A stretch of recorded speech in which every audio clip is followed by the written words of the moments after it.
Om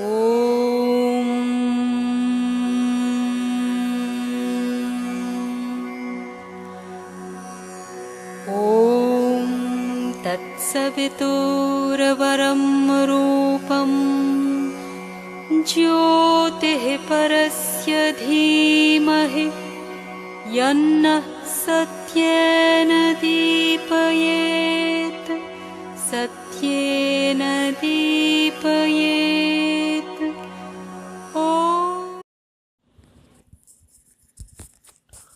Om Namo Bhagavate Sri Aravindaya. Savitri Recitation. Book 2. The Book of the Traveller of the Worlds. Canto 5. The Godheads of the Little Life. Page 151. The Godheads of the Little Life. A fixed and narrow power with rigid forms. He saw the empire of the little life, an unhappy corner in eternity. It lived upon the margin of the idea, protected by ignorance as in a shell. Then, hoping to learn the secret of this world, he peered across its scanty fringe of sight, to disengage from its surface clear obscurity the force that moved it and the idea that made, imposing smallness on the infinite, the ruling spirit of its littleness, the divine law that gave it right to be, its claim on nature and its need in time. He plunged his gaze into the siege of mist that held his ill-lit straitened continent, ringed with his skies and seas of ignorance, and kept it safe from truth and self and light, as when a searchlight stabs the night's blind breast, and dwellings and trees and figures of men appear, as if revealed to an eye in nothingness. All lurking things were torn out of their veils, and held up in his vision's sun-white blaze.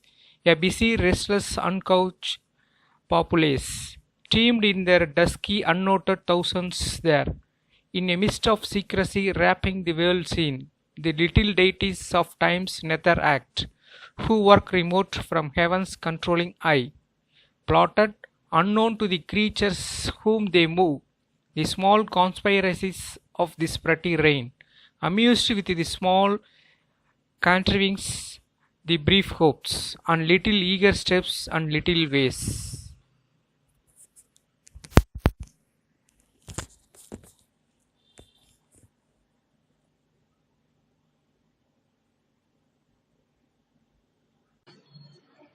Om Namo Bhagavate Sri Aravindaya. And reptile wallowings in the dark and dust, and the crouch and ignominy of creeping life, a trepidant and motley multitude, a strange pell-mell of magic artisans, was seen moulding the plastic clay of life, an elfin brood, an elemental kind.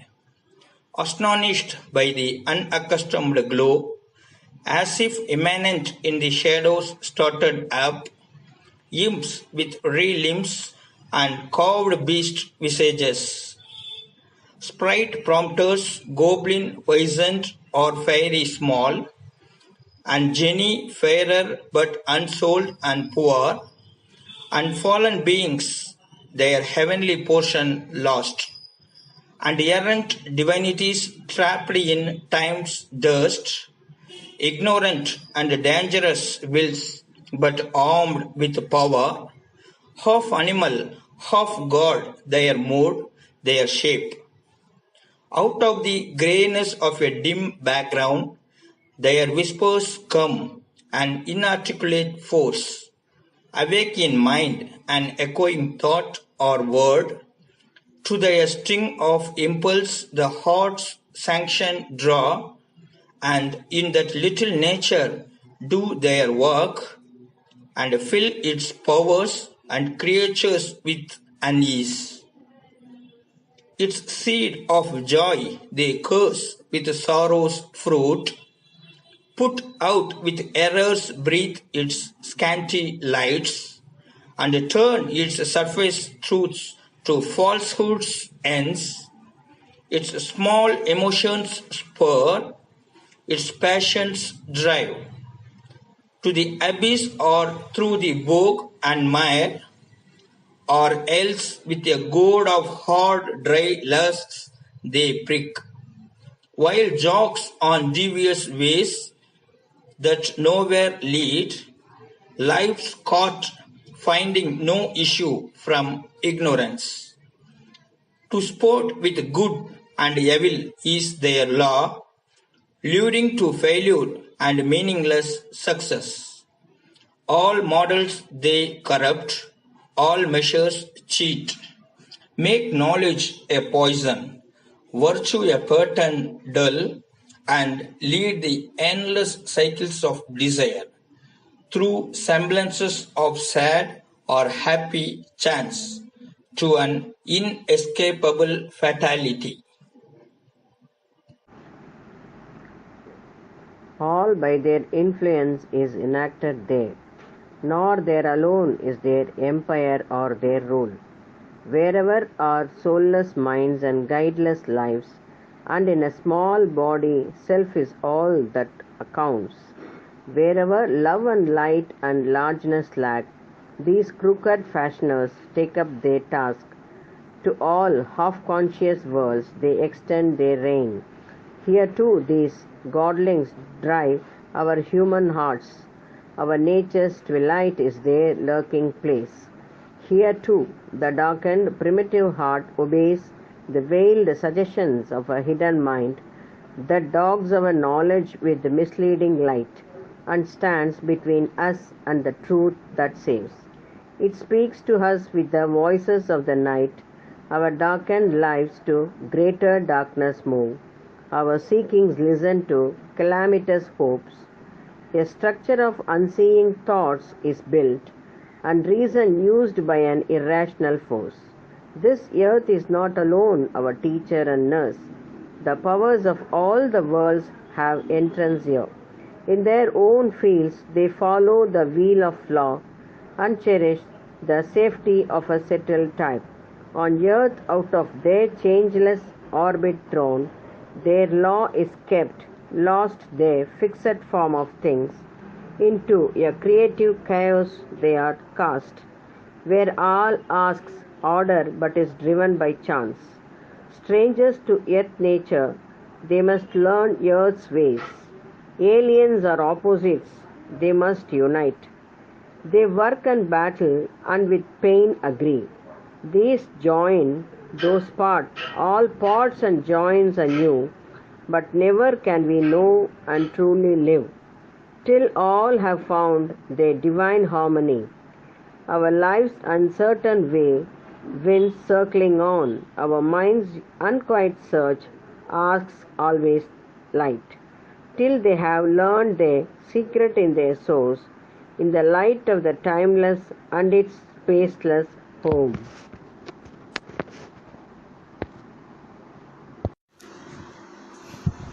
Mother, Om Namo Bhagavate Sri Aurovindaya. Savitri, Book 2, the Book of the Traveller of the Worlds, Canto 5, the Godheads of the Little Life, page number 154. In the joy of the eternal soul and one, but now the light supreme is far away. Our conscious life obeys the inconscious laws to ignorant purposes and blind desires. Our hearts are moved by an ambiguous force. Even our mind's conquest wears a battered crown. A slowly changing order binds our will. This is our doom until our souls are free. A mighty hand then rolls mind's firmament's back. Infinity takes up the finite's axe, and nature steps into the eternal light. Then only ends this dream of nether life. At the outset of this enigmatic world, which seems at once an enormous brute machine and a slow unmasking of the spirit in things, in this revolving chamber without walls, in which God sits impassive everywhere, as if unknown to himself and by us unseen. In a miracle of inconscient secrecy, yet is all here is action and is will. In this world unsprawled through infinite vacancy, the spirit became matter and lay in the world. A body sleeping without sense or soul, a mass phenomenon of visible shapes, supported by the silence of the void, appeared in the eternal consciousness and seemed an outward and insensible world. There was none there to see and none to feel, only the miraculous inconscient, a subtle wizard's skill, was at its task, inventing ways for magical results, managing creation's marvelous device, marking mechanically dumb wisdom's points, using the unthought inevitable idea, it did the works of God's intelligence. Thank you, Mother. Book 2, The Book of the Traveler of the Worlds, Canto 5th, The Godheads of the Little Life.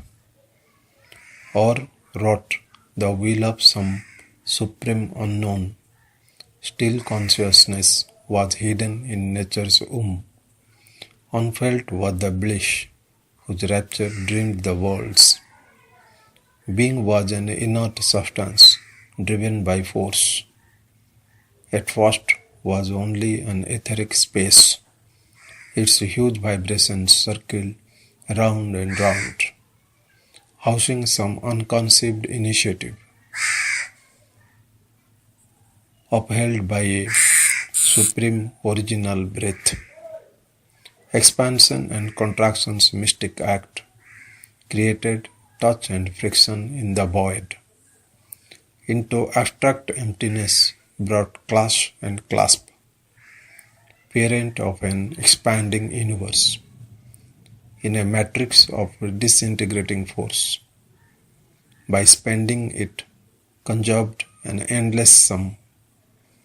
On the hearth of space, it kindled a viewless fire, that, scattering worlds as one might scatter seeds, wheeled out the luminous order of the stars, an ocean of electric energy, formlessly formed its strange wave particles, constructing by their dance this solid scheme.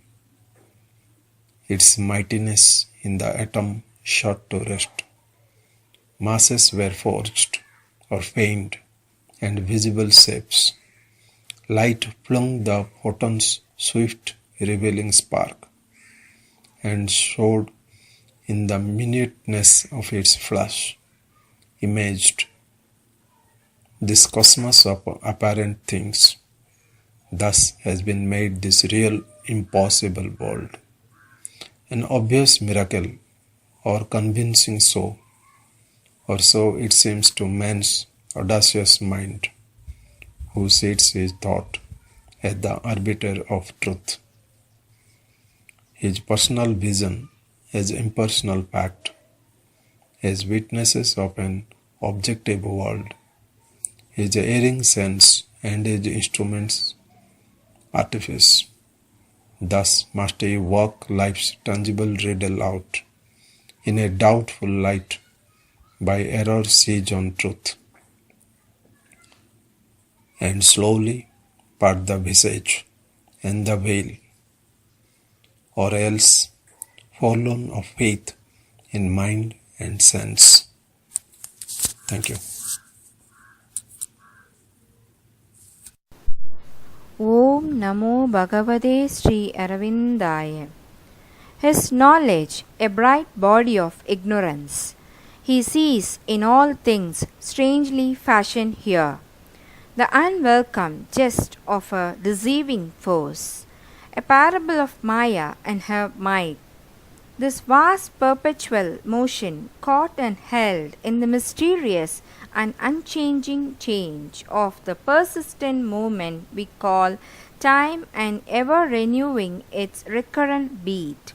These mobile rounds that stereotype a flux, these static objects in the cosmic dance, that are but energies, self-repeating worlds, prolonged by the spirit of the brooding void, awaited life and sense and waking mind.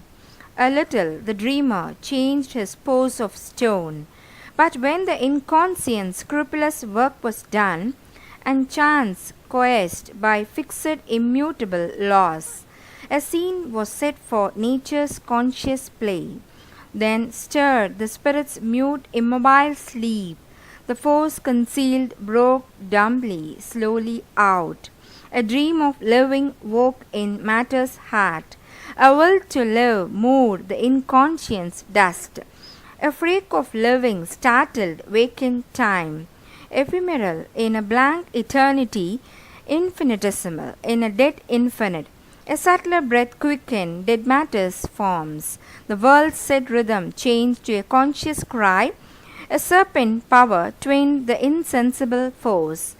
Islands of living dotted lifeless space, and germs of living formed in formless air. A life was born that followed matter's law, ignorant of the motives of its steps, ever inconstant, yet forever the same. It repeated the paradox that gave it birth.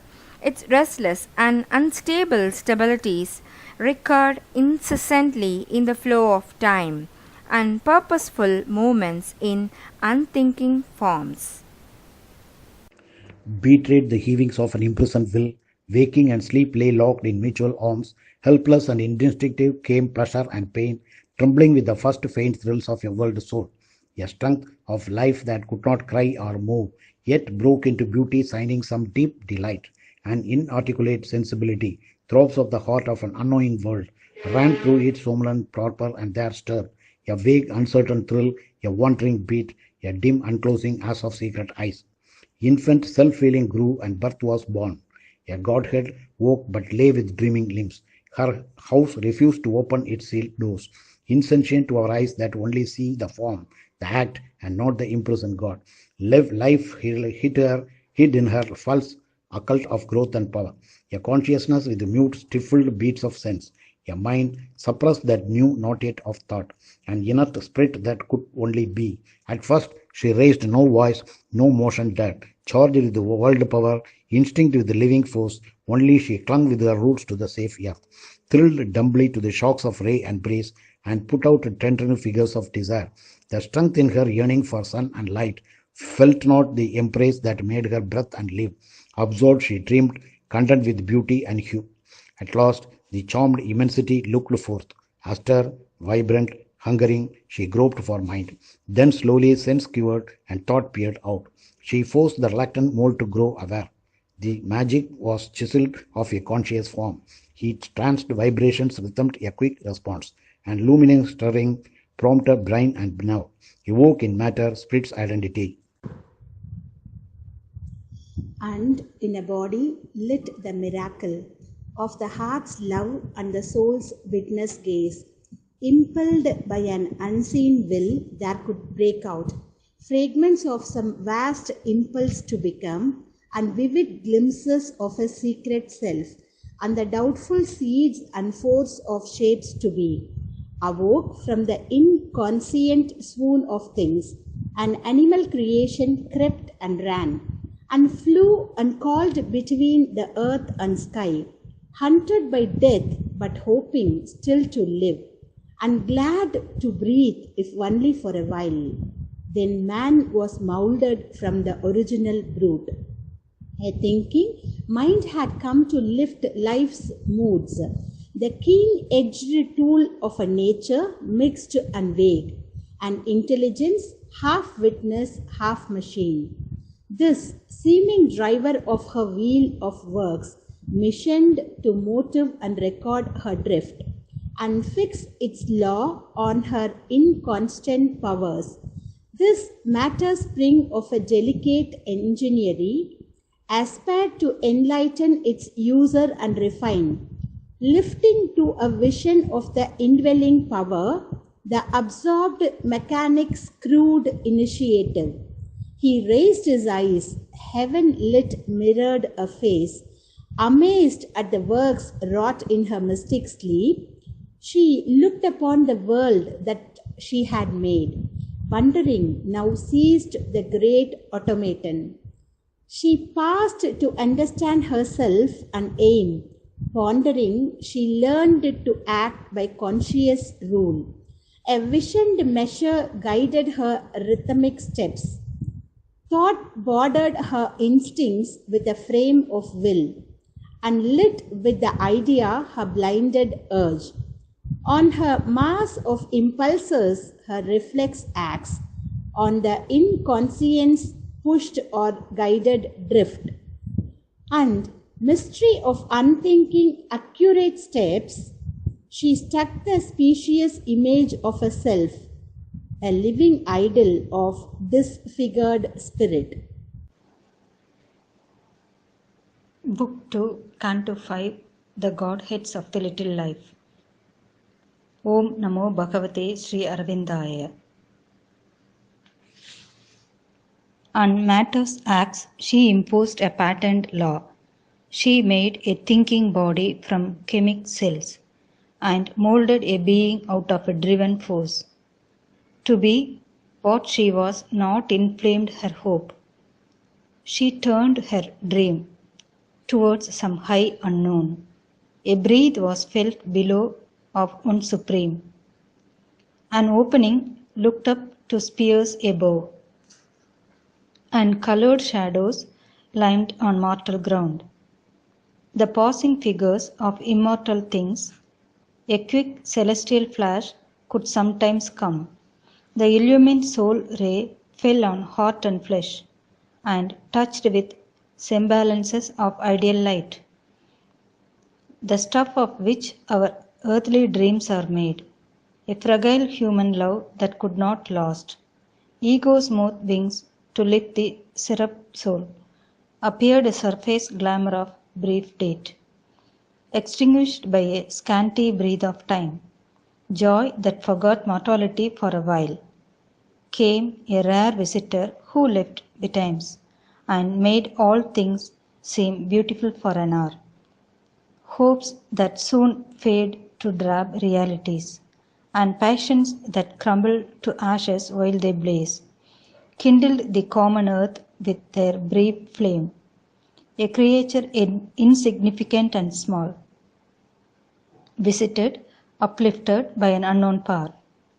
Man labored on his little patch of earth, for means to last, to enjoy, to suffer and die. A spirit that perished not with the body and breath was there like a shadow of the unmanifest, and stood behind the little personal form, but claimed not yet this earthly embodiment, assenting to nature's long, slow-moving toil, watching the works of his own ignorance, unknown, unfelt the mighty witness lives, and nothing shows the glory that is here, a wisdom governing the mystic world, a silence listening to the cry of life. It sees the hurrying crowd of moments stream towards the still greatness of a distant hour. This huge world unintelligibly turns in the shadow of a mused inconscience. It hides a key to inner meaning's mist. It locks in our hearts a voice we cannot hear, an enigmatic labor of the spirit, an exact mission of which none knows the use, an art and ingenuity without sense. This minute elaborate orchestrated life forever plays its motiveless symphonies. The mind learns and knows not, tuning its back to truth. It studies surface laws by surface thought. Life steps surveys and nature's process sees, not seeing for what she acts or why we live. It marks a tireless care of just device, a patient intricacy of fine detail, the ingenious spirit's brave, inventive plan in her great futile mass of endless works adds purposeful figures to her purposeless sum. Its gabbled stories piles its climbing roofs on the close carved foundations she has laid. Imagined citadels reared in mythic air, or mounts a stare of dream to a mystic moon. Transient creations point and hit the sky. A world conjecture's scheme is labored out on the dim floor of mind's incertitude, or painfully built a fragmentary whole. Impenetrable, a mystery recondite, is the vast plan of which we are a part. Its harmonies or discords to our view, because we know not the great theme they serve. Instructable work, the cosmic agencies, only the fringe of a wide surge we see. Our instruments have not that greater light. Our will tunes not with the eternal will. Our heart's sight is too blind and passionate, impotent to share in nature's mystic tact, inapt to feel the pulse and core of things. Our reason cannot sound life's mighty sea, and only counts its waves and scans its foam. It knows not whence these motions touch and pass. It sees not whither sweeps the hurrying flood. Only it strives to canalize its powers, and hopes to turn its course to human ends. But all its means come from the inconscient's store. Unseen here, act dim, huge world energies, and only trickles and currents are our share. Our mind lives far off from the authentic light, catching at little fragments of the truth in a small corner of infinity. Our lives are inlets of an ocean's force. Our conscious movements have sealed origins, but with those shadowy seeds no converse hold. No understanding binds our comrade parts. Our acts emerge from a crypt our minds ignore.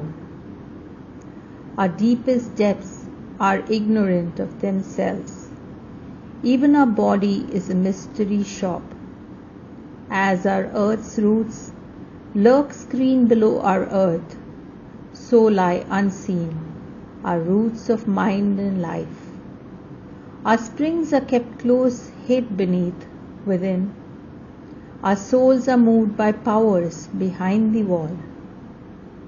In the subterranean reaches of the spirit, a puissance acts and recks not what it means, using unthinking monitors and scribes. It is the cause of what we think and feel. The troglodytes of the subconscious mind, ill-trained, slow, stammering interpreters only of their small tasks, routine, aware, and busy with the record in ourselves. Savitri Recitation, Book 2, Canto 5, The Godheads of the Little Life, page 162. Concealed in the subliminal secrecies, mid an obscure occult machinery, capture the mystic Morse whose measured lilt transmits the messages of the cosmic force. A whisper falls into life's inner ear and echoes from the dun subconscient caves. Speech leaps, thought quivers, the heart vibrates, the will answers, and tissue and nerve obey the call. Our lives translate these subtle intimacies. All the commerce of a secret power. A thinking puppet is the mind of life. Its choice is the work of elemental strengths that know not their own birth, end, and cause, and glimpse not the immense intent they serve. Is this nether life of a man drab-hued and dull, yet filled with poignant and small ignoble things? The conscious doll is pushed 100 ways, and feels the push but not the hands that drive, for none can see the masked ironic truth. to whom our figure selves are marionettes, our deeds unwitting movements in their grasp, our passionate strife and entertainment scene. Ignorant themselves of their own fount of strength, they play their part in the enormous whole, agents of darkness imitating light, spirits obscure and moving things obscure. Unwillingly they serve a mightier power, Ananke's engines organizing chance, channels powers of a stupendous will, tools of the unknown who use as their tools, invested with power in nature's nether state. Into the actions mortals think their own, they bring the incoherencies of fate, or make a doom of time slipshod caprice, and toss the lives of men from hand to hand, in an inconsequent and devious game.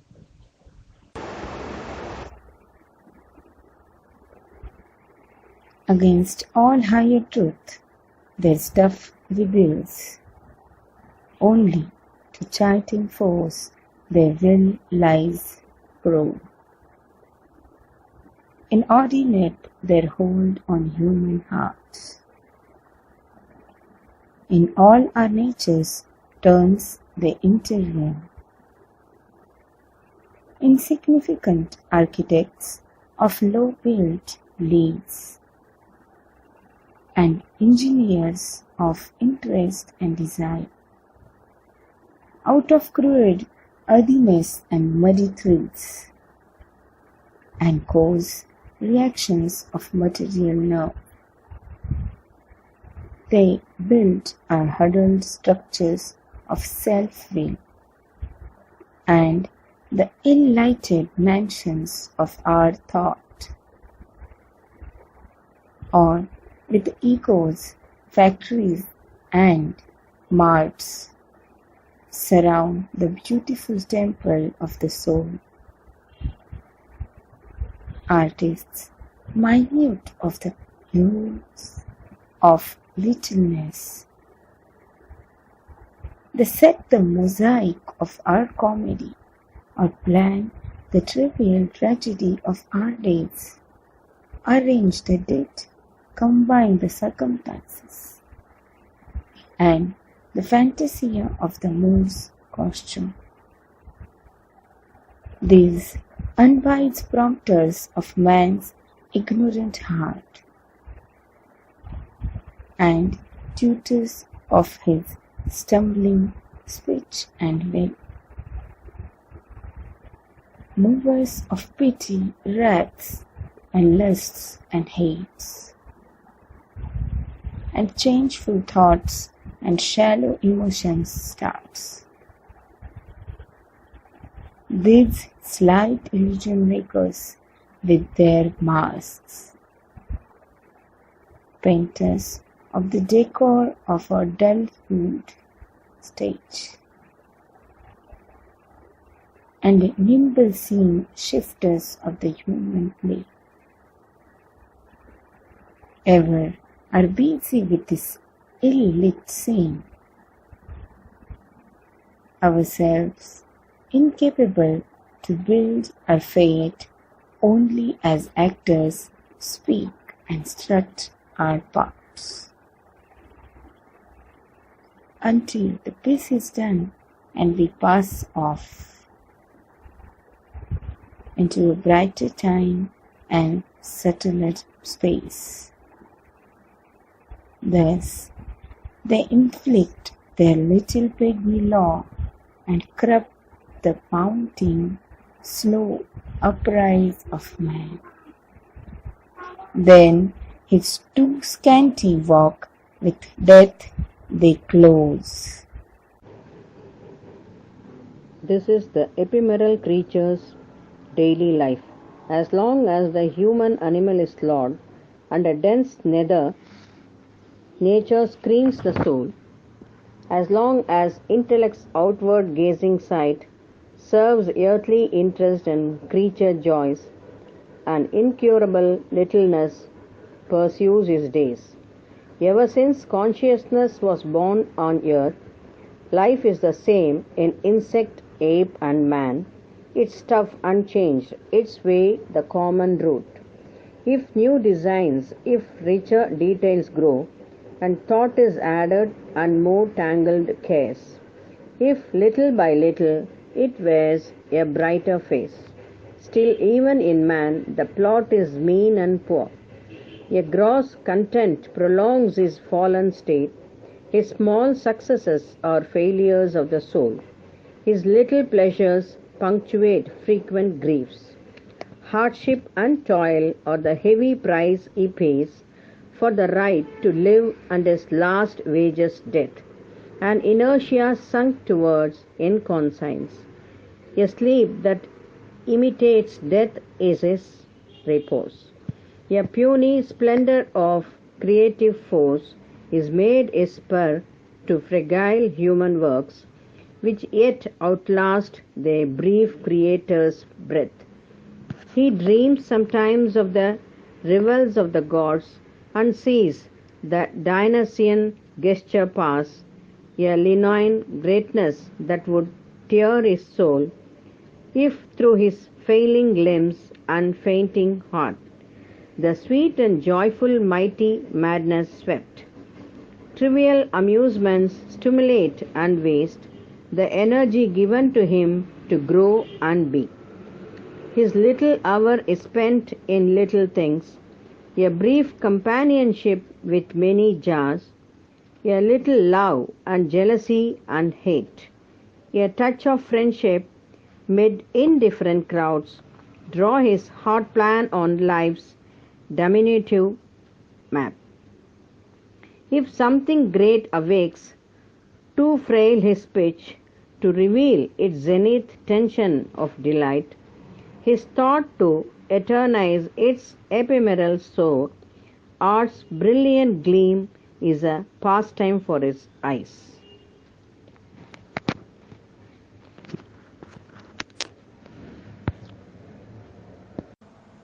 Savitri, Book 2, The Book of the Traveler of the Worlds, Canto 5, The Godheads of the Little Life. Om Namo Bhagavate Sri Aravindaya.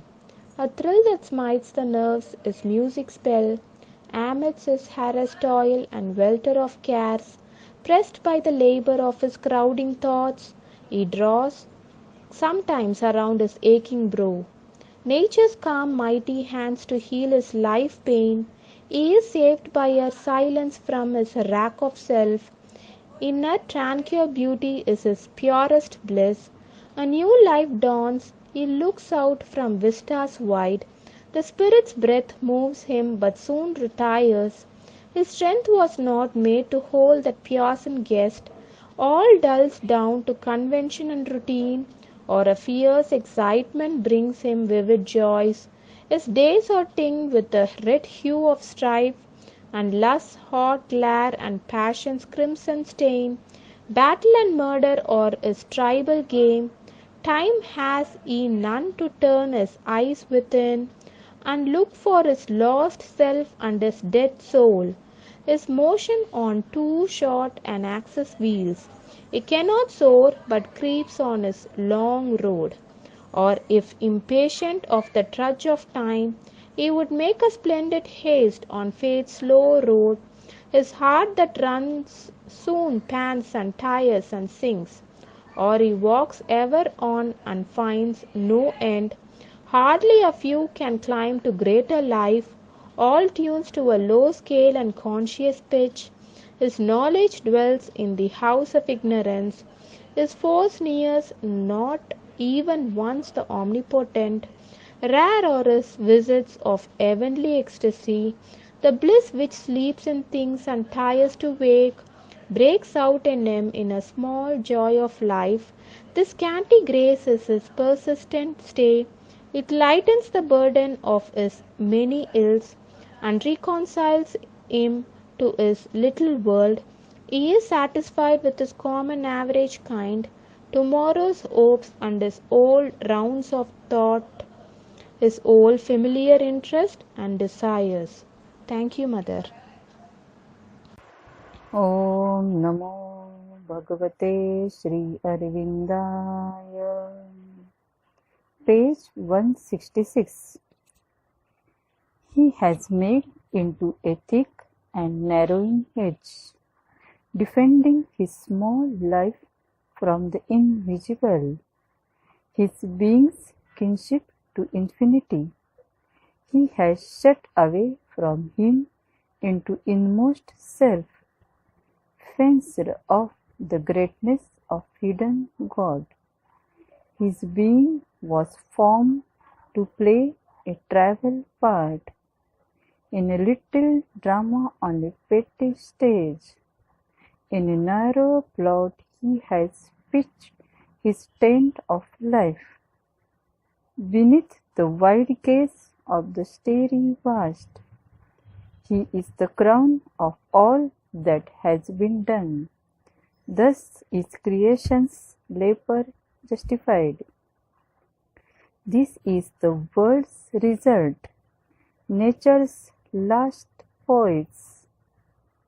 And if this were all, and nothing more were meant, if what now seems were the whole of what must be, if this were not a state through which we pass on our road from matter to eternal self, to the light that made the worlds the cause of things, well might interpret our mind's limited view existence as an accident in time, illusion or phenomenon or freak, the paradox of a creative thought which moves between unreal opposites, inanimate force struggling to feel and know, matter that chanced to read itself by mind, inconscience monstrously engendering soul. At times all looks unreal and remote. We seem to live in a fiction of our thoughts, pierced from sensations fanciful travelers tell, or caught on the film of the recording brain, a figment or circumstances in cosmic sleep, a somnambulist walking under the moon, an image of echo treads through an ignorant dream, counting the moments of a spectral time in a false perspective of effect and cause, trusting to spacious prospects of world space. It drifts incessantly from scene to scene, whither it knows not, to what fabulous verge.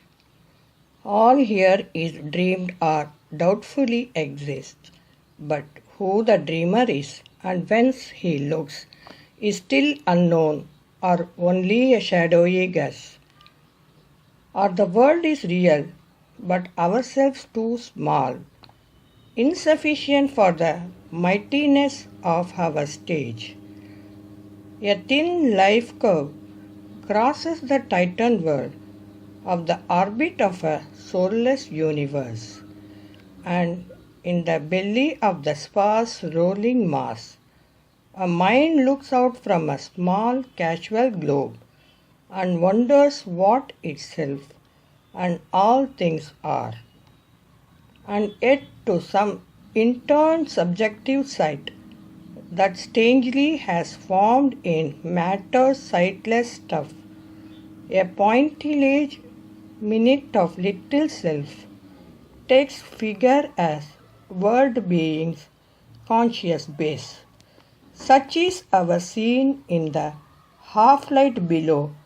This is the sign of matter's infinite. This the weird purport of the picture shown to science the giantess, measurer of her field, as she poses on the record of her close survey and mathematizes her huge external world. To reason bound within the circle of sense, or in thought's broad impalpable exchange, a spectacular in tenuous vast ideas, abstractions in the void her currency. We know not with what firm values for its base. Only religion in this bankruptcy presents its dubious riches to our hearts. Our science unprovisions checks on the beyond. Our poverty shall there have its revenge. Our spirits depart, discarding a futile life, into the blank unknown, or with them take death's passport into immortality. Yet was this only a provisional scheme, a false appearance sketched by limiting sense, mind's insufficient self-discovery, an early attempt, a first experiment. This was a toy to amuse the infant earth, but knowledge ends not in these surface powers that live upon a ledge in the ignorance and dare not look into the dangerous depths or to stare upward measuring the unknown. There is a deeper seeing from within, and when we have left these small purlieus of mind, a greater vision meets us on the heights in the luminous wideness of the Spirit's gaze.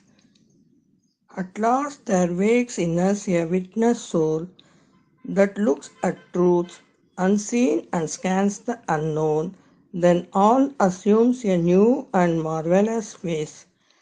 The world quivers with a godlight at its core. In time's deep heart, high purposes move and live, life borders crumble and join infinity. This broad, confused, yet rigid scheme becomes a magnificent imbroglio of the gods, a game ever ambiguously divine. Our seekings are short-lived experiments made by a wordless and inscrutable power, testing its issues from inconscient night to meet its luminous self of truth and bliss. It pays at the real through the apparent form.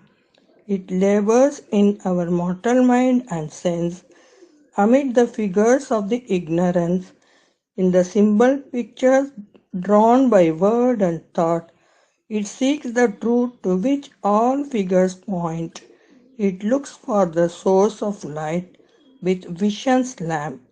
It works to find the doer of all works, the unfelt self within, who is the guide, the unknown self above, who is the goal. All is not here, a blinded nature's task. A word, a wisdom watches us from on high, a witness sanctioning her will and works. I, unseen in the unseeing vast, there is an influence from a light above. There are thoughts remote and sealed eternities. A mystic motive drives the stars and suns. In this passage from a deaf, unknowing force to struggling consciousness and transient breath, a mighty supernature waits on time. The world is other than we now think and see. Our lives a deeper mystery than we have dreamed. Our minds are starters in the race to God. Our souls deputed selves of the Supreme. Across the cosmic field, though narrow lanes, asking a scanty dole from fortune's hands, and garbed in beggar's robes, there walks the one. Even in the theatre of these small lives, behind the act, a secret sweetness breathes, an urge of miniature divinity, A mystic passion from the wells of God flows through the guarded spaces of the soul, a force that helps, supports the suffering earth, an unseen nearness and a hidden joy. There are muffled throbs of laughter's undertones, the murmur of an occult happiness, an exultation in the depths of sleep, a heart of bliss within a world of pain, an infant nursed on nature's covered breast, an infant playing in the magic woods, fluting to rapture by the spirit's streams, awaits the hour when we shall turn to his call. In this investiture of fleshy life, a soul that is a spark of God survives, and sometimes it breaks through the sordid screen and kindles a fire that makes us half divine. In our body's cells there sits a hidden power that sees the unseen and plans eternity. Our smallest parts have room for deepest needs.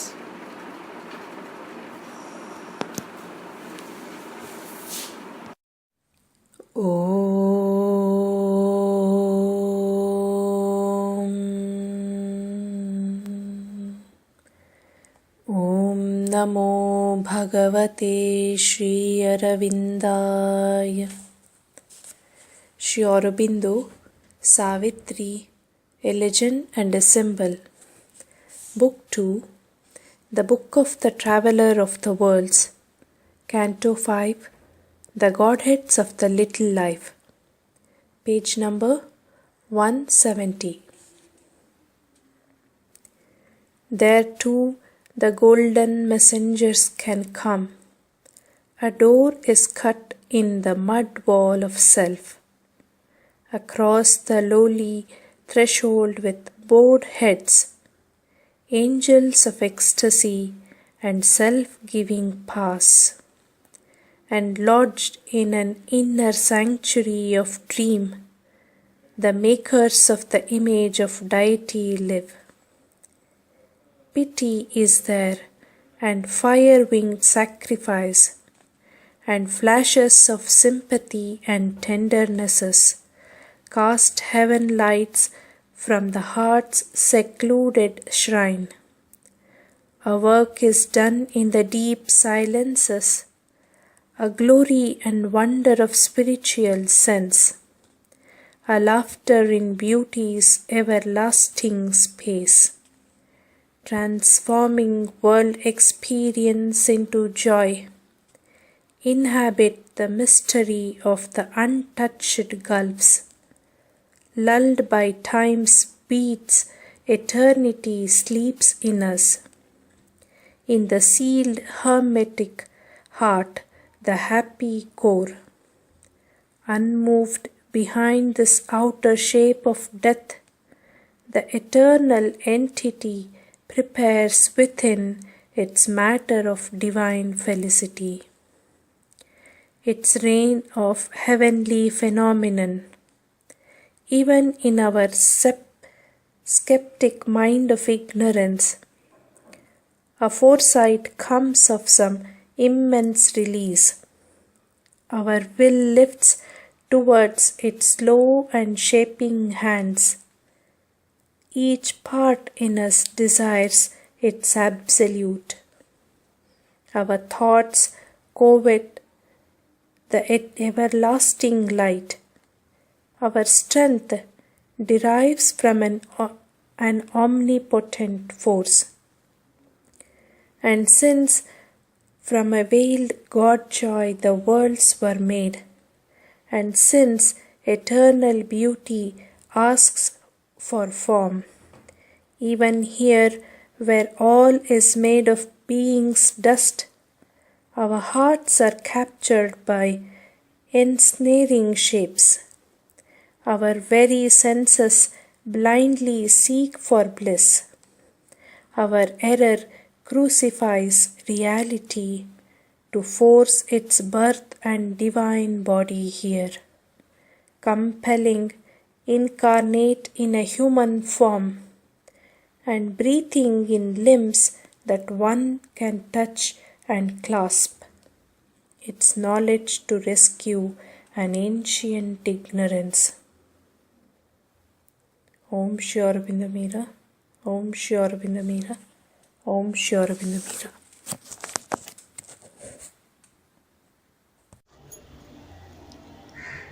Its savior, light, the inconscient universe, and when that greater self comes sea-like down, to fill this image of our transience, all shall be captured by delight, transformed. In waves of undreamed ecstasy shall roll our mind and life and sense and love in a light. Other than this hard limited human day, the body's tissues thrill, apotheosized, its cells sustain bright metamorphosis.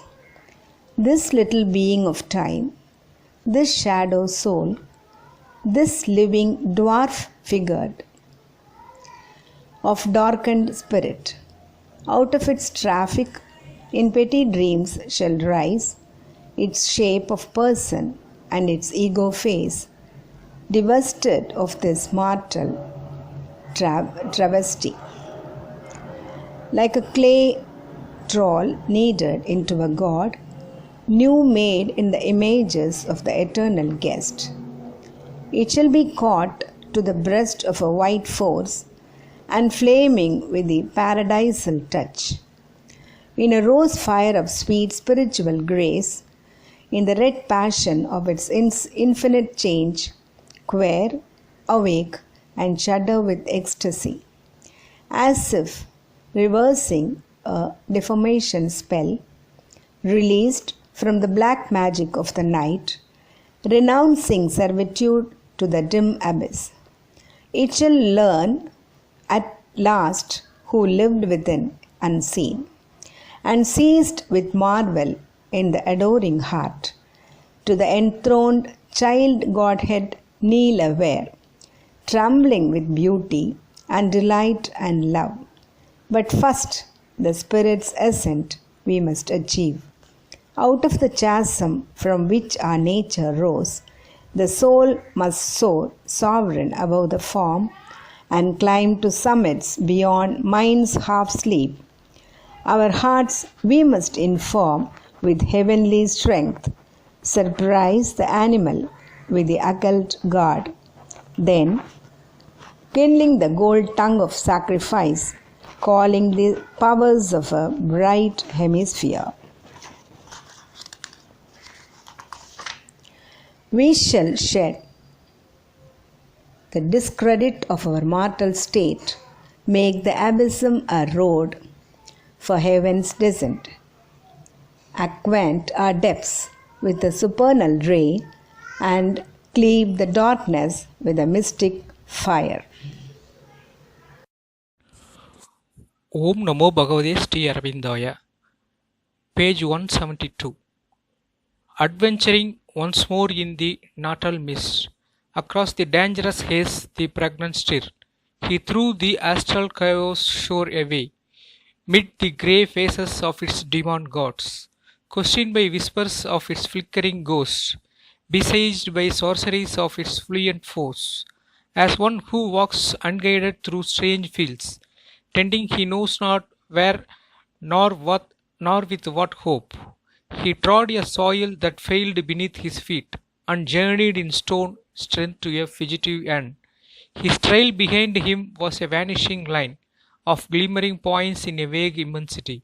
A bodiless murmur travelled at his side, in the wounded gloom complaining against light. A huge obstruction its immobile heart. The watching opacity multiplied as he moved, its hostile mass of dead and staring eyes. The darkness glimmered like a dying torch. Around him an extinguished phantom glow, peopled with shadowy and misleading shapes. The vague inconscience dark and measureless cave. His only sunlight was his spirit's flame. The end of Canto 5.